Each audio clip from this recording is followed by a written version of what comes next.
So for this video po, ang gagawin po natin is yung dividing polynomials and long division method po yung gagawin natin. So meron tayo ditong example, si 4x squared minus 5x minus 21 divided by x minus 3. So sa dividing polynomials, ito pong nasa taas ay tawag po niya ay dividend. At yung nasa baba, yung nasa denominator, ang tawag po natin dyan ay divisor. So, itong mga ganito, ito, pwede po yan i-rewrite as like this. 'Di ba? Parang nag-divide lang po tayo ng mga pure numbers. So, nire-write ko na po siya dito sa baba. So, now ay pag-uusapan na po natin kung paano po siya gagawin.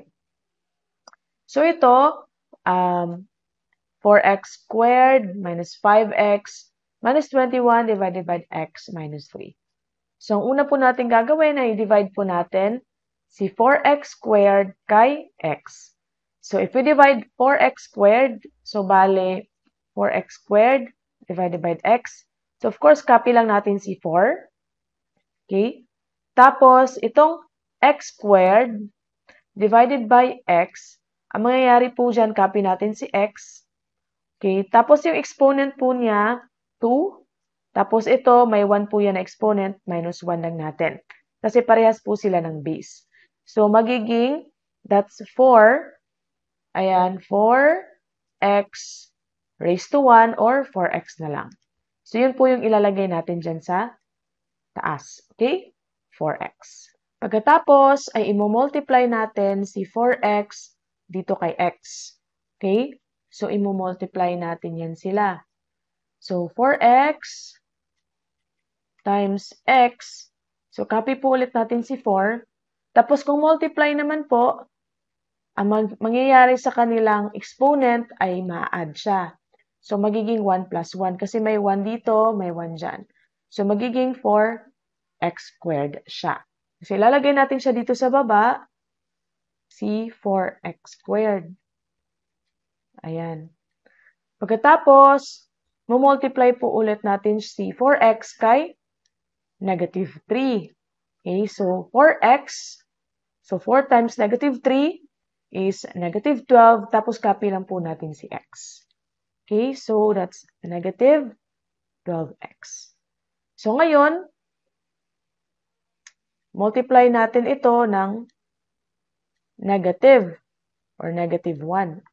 So pag i-multiply natin ito ng negative 1 times 4x squared, magiging negative po yan dyan. So pag 4x squared minus 4x squared, ayan, so ang mangyayari, magiging 0 siya. Okay, so 0 na yung answer dyan sa baba. Okay, tapos, itong negative natin, negative 1 times negative 12, so of course, magiging positive. So that's why, magiging positive siya dito. So, positive 12, magiging positive na kasi siya, minus 5. So, that is 7x. Okay? 7, positive 7. Change ko lang yung color. Positive 7, tapos copy lang po natin si x. Okay? Tapos, itong negative 21, bring down lang natin siya. Copy lang natin dito sa baba. Okay? So, ngayon, actually, pwede nyo pong i-erase yung si 0, no? Para, ayan, para hindi po kayo mahirapan or para mas simpler po siya tingnan. You can even take off the plus sign kasi understandable naman na positive po si 7x. So, ngayon ay i-divide ulit natin itong si 7x at saka si x. So, pag divide natin 7x, divide x, so copy si 7, so si x dito, copy lang natin. Ayan, tapos yung exponent nila ay 1, so 1 minus 1. Pag division po, magiging subtraction yung exponent. Kung multiplication, same base, ma-add po yung exponent. So, mangyayari, magiging 7 raised to, or 7x raised to 0. And anything that is raised to 0 is 1. So, 7 times 1 or 7 na lang po. Okay? So, erase ko muna yan. Erase natin para, okay. So, magiging 7 siya. So, positive, di ba? Positive 7. So, lagay natin dito sa taas. Tapos, itong si 7, ay imo-multiply natin ulit kay x. So, 7 times x is 7x. Okay, so, at sulat ulit natin. Tapos, 7 ulit times negative 3. So, 7 times negative 3 is negative 21. So, of course, itong nandito sa baba, multiply ulit natin ng negative 1. So, that will become 7x times negative 1.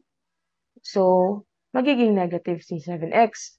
Si negative 1 times negative 21, of course, magiging positive 21. So, ang mangyayari, 7x minus 7x is 0. Negative 21 plus 21 is also 0. Okay? So, 0 na po yan. So, ang answer po natin is 4x plus 7.